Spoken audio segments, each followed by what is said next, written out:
Y para entender todo lo que viene pasando, claro, con la última información, me voy a comunicar con el exdirector del Banco Central de Bolivia, José Gabriel Espinosa, a quien le doy la más cordial bienvenida aquí en DNews. Muy buenos días, José.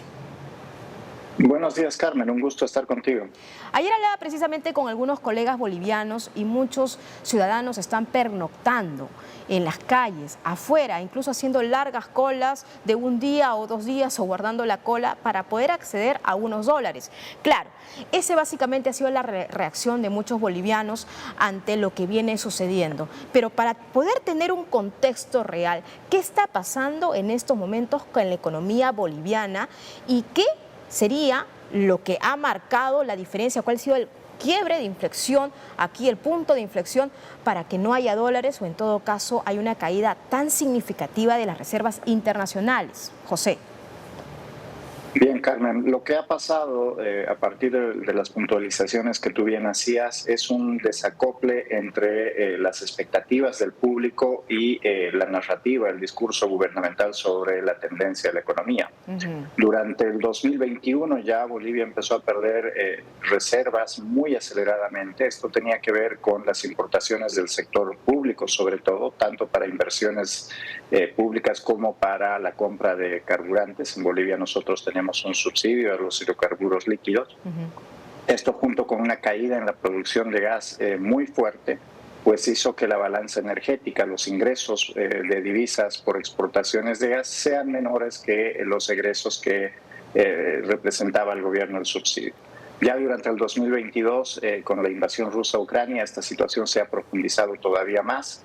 A eso hay que agregarle que las autoridades pues mantuvieron un discurso bastante rígido respecto a la situación de la economía, trataban de mantener las mismas políticas que se habían aplicado desde el 2006 hasta el 2019, en un contexto externo totalmente diferente, evidentemente, y esto obviamente ha ido mermando las reservas del Banco Central. Hacia finales del año ya empezamos a ver una caída muy significativa de divisas. Esto preocupó sobre todo a los agentes más grandes de la economía, pero no se había traspasado al público, a la calle. Sin embargo, en enero, pues como tú bien mencionabas, el Banco Central lanza una serie de medidas, el bono remesa, pero también el dólar exportador, un tipo de cambio paralelo, vamos a decir, o diferenciado, muy similar a lo que se aplica en la Argentina, y es ahí donde las expectativas pues se exacerban y ahí pues la demanda empieza a crecer fuertemente. Y nos topamos con que el Banco Central era incapaz de proveer los dólares al sistema financiero. Hay prácticamente un abandono administrativo, no se genera ningún tipo de medida. Los bancos tienen que empezar a contener la demanda según medidas administrativas propias y pues esto ya empezó a extenderse en el tiempo. Llevamos hoy día ya 3 semanas desde que el público en general está con una escasez de divisas o por lo menos con una percepción de escasez de divisas. Así es, eso es muy importante. En tu experiencia como exdirector del Banco Central de Bolivia, ahora tengo entendido, porque también, como te mencionaba, estaba hablando con colegas bolivianos, en varios bancos no hay dólares. Entonces, quiero que me expliques eso en un primer momento. Ahora, muchos de los que vemos en pantallas hacen sus colas, los ciudadanos bolivianos, en los exteriores del Banco Central de Bolivia, a ver si tienen la oportunidad de poder acceder a estas divisas. Luego de eso, José, luego de explicar el tema de dólares, vamos a pasar también a otro tema central, el fondo de pensiones. Pero terminemos con los dólares porque me parece que eso es vital y es algo que está preocupando mucho a nuestros vecinos bolivianos. Sí, a pesar de lo que las autoridades han señalado, Bolivia es una economía que demanda muchísimos dólares, no solamente para hidrocarburos, es una economía que se ha basado en consumo y por lo tanto importa gran parte de las cosas que incluso llegan a ser producción nacional, insumos, materia prima. Cerca del 60% de los insumos de la industria nacional son importaciones previamente. Entonces, la demanda por divisas es sumamente alta.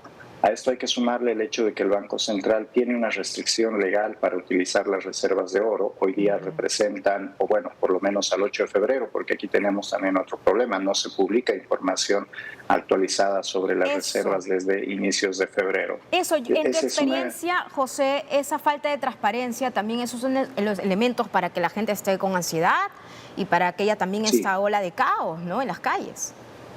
Mira, no solamente la gente, ya el entorno internacional, Fitch, S&P, estas calificadoras de riesgo han señalado exactamente, explícitamente, que uno de los grandes problemas que tenemos en la economía es la falta de transparencia de información. El gobierno se ha referido a esta demanda de dólares como una demanda especulativa, es decir, pues una demanda que no tendría asidero en opciones o en necesidades reales por dólares.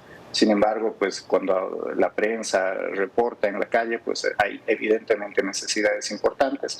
En el sistema financiero hoy día tú tienes colas de espera para los importadores, para que ellos puedan acceder a dólares para poder realizar sus importaciones. Lo mismo sucede con el propio Banco Central, que está administrando la entrega de dólares al sistema financiero porque él también tiene que darle divisas a YPFB para la importación de hidrocarburos. Entonces, creo que lo que ha habido en resumen es una mala gestión de la liquidez el año pasado, pero ya llevada al extremo. Se dieron las alertas recién cuando se había terminado la liquidez, no se tomaron las medidas en el tiempo correcto. A eso hay que sumarle que pues la gestión política del gobierno de Luis Arce ha chocado con la facción de Evo Morales adentro del MAS, por lo tanto no tiene la capacidad de aprobar leyes en el Congreso que permitan acceder a nuevas fuentes de liquidez.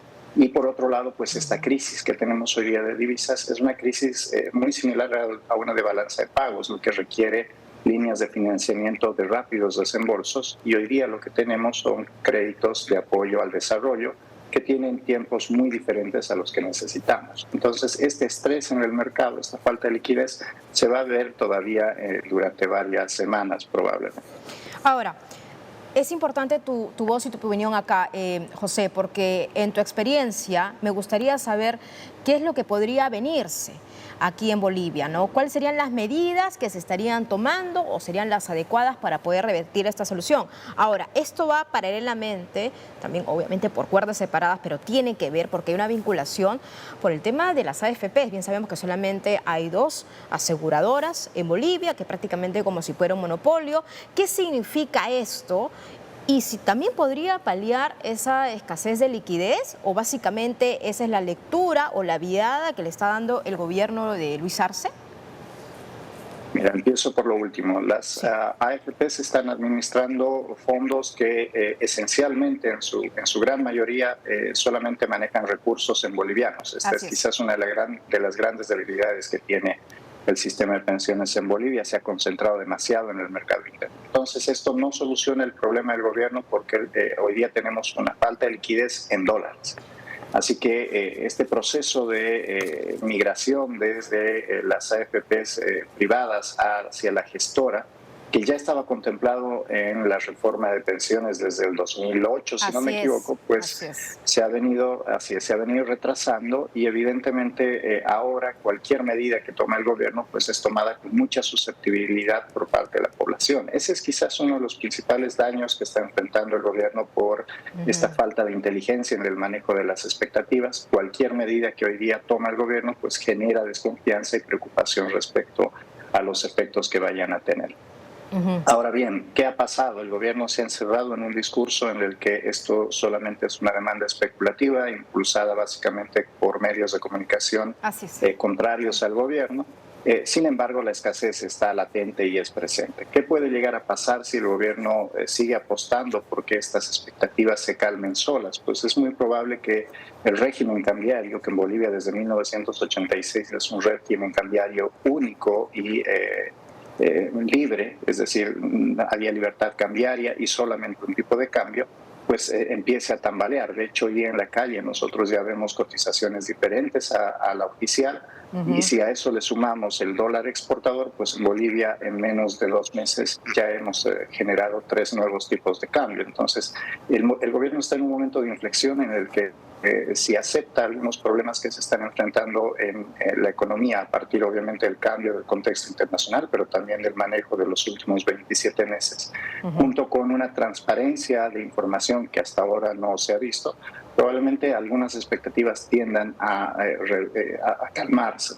Y finalmente es necesario que el gobierno también aclare o especifique cuáles van a ser las medidas que se van a tomar concretas para sostener tanto el tipo de cambio como el subsidio a los hidrocarburos. En Bolivia estos 2 problemas están íntimamente relacionados a partir de la caída de la producción de gas y por lo tanto de los ingresos de divisas por exportaciones de gas. Muy importante todo lo que has dicho y realmente esta mirada del cambio del régimen cambiario único, que ya podría incluso ya verse en las calles, me imagino que durante los próximos días vamos a ver cómo se desarrolla pues la dinámica en las calles, porque es realmente ahí donde se genera todo esto. Y otra cosa que a mí me parece resaltante es la falta de transparencia. Y escuchando también algunas autoridades de Bolivia, ellos aseguran y estiman que todo esto ha sido gestado, generado por los medios de comunicación, que se está dando una mala información, que la salud financiera de Bolivia se encuentra en buen estado de salud, es decir, que en estos momentos sí gozan de buenos números, de buena data, de buenos indicativos, pero claro, lo que llama poderosamente la atención también es lo que se vive ahí, en las avenidas, en las calles, tratando de cambiar al dólar. Otro punto que también me parece importante que has mencionado, y con eso termino, José, es el tema de que el uso de estos fondos de las AFP, es decir, los ahorros que utiliza la gente para cuando sean viejos, ¿no?, o mayores de edad, pues y puedan utilizar en épocas complicadas, pues en definitiva no va a poder ayudar en nada o no paliar en nada o solucionar en nada todo lo que está ocurriendo desde el gobierno. Por último, José, luego de que pase este escenario del tipo de régimen cambiario, ¿cuál sería otra posibilidad o otro capítulo aquí de esta crisis financiera en Bolivia? ¿Cuál es más o menos tu lectura? Si seguimos en la misma senda, porque venimos hablando de esto desde hace 3 semanas. Sí, correcto.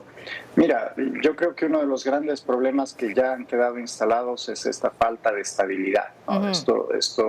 El boliviano hasta diciembre del año pasado pues no se preocupaba mucho por el dólar, sabía que siempre podía conseguirlos, las transacciones se hacen en dólares, en muchos casos las medianas o grandes transacciones se siguen haciendo en dólares, pero esto no generaba mayor preocupación. Hoy día esta preocupación ya ha quedado instalada, esto significa que volvemos a un escenario muy similar a mediados de los 80, principios de los 90, donde hay que planificar ciertas cosas que antes ya se daban por descontadas. El otro elemento es que el gobierno ha quedado con menor cintura para aplicar políticas públicas. Está claro que no tiene una gestión ideal tanto de la implementación de las medidas económicas como de la gestión política para lograr estas medidas económicas. Así que hoy día va a estar todavía bajo una mayor vigilancia, no solamente por parte de los medios, analistas, sino de la misma población que hoy día pues se informa de una manera mucho más amplia, no solamente por medios de comunicación.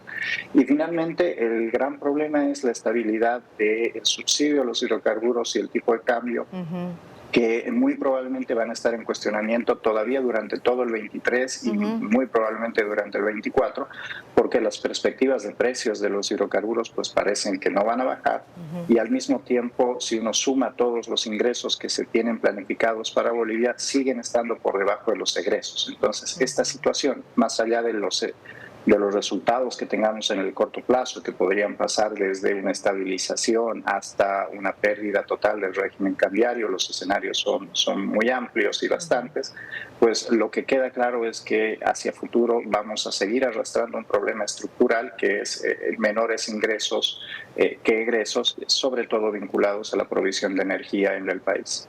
Muchas gracias por esta explicación tan detallada, tan útil para entender todo lo que viene pasando en Bolivia. José Gabriel Espinosa, exdirector del Banco Central de Bolivia, ha estado con nosotros aquí en DNews. Muy buenos días, José, que tenga un gran día.